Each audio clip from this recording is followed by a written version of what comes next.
زما محترمو په ماشوم باندې حج فرض نه دی. که یو ماشومي مالداری خو دا مکلف نه دی، په ده باندې حج فرض نه دی. ها که بالغه شو په ده باندې به بیا حج فرض کیږي. ولې؟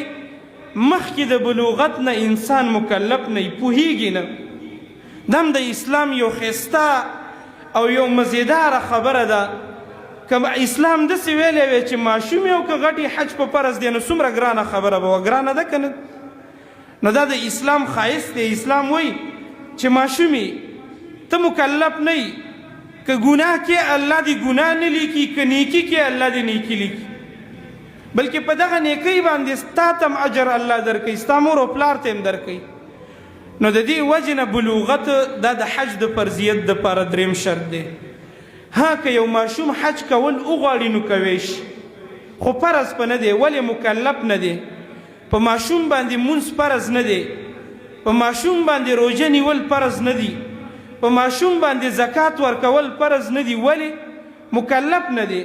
د الله د طرف نه دا د دې خبرې پابند نه دی، ځکه د ده عمر ورکوټی دی، ماشوم دی. نو شریعت د دې وجې نه د ده نه دا ساقط کړي دي.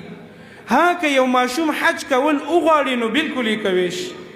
د نبی صلی الله علیه وسلم په دور کې یو زنانه راله، نبی صلی الله علیه وسلم ته وی یو ورکوټی ماشوم ورسره داسې اوچت که، ویې د الله رسوله آیا دا حج کوی شي؟ په ده باندې حج فرض دی، دا حج ته که بوزم بوتلی شم؟ نو نبی صلی الله علیه وسلم ورته وفرمیل نعم حج ته بوزه، ولکې اجر د دې حج چې دا ماشوم حج کوي ده ته هم الله اجر ورکوي، او د دې حج اجر الله سبحانه وتعالی تا ته هم درکوي. نو د دې وجې نه که یو ماشوم هغه کشر دی، ورکوټی دی، نابالغه دی، که دا حج کول وغواړي حج کوی شي، خو د دې حج اجر به الله ورکي. فرض په د الله د طرف نه نه دی.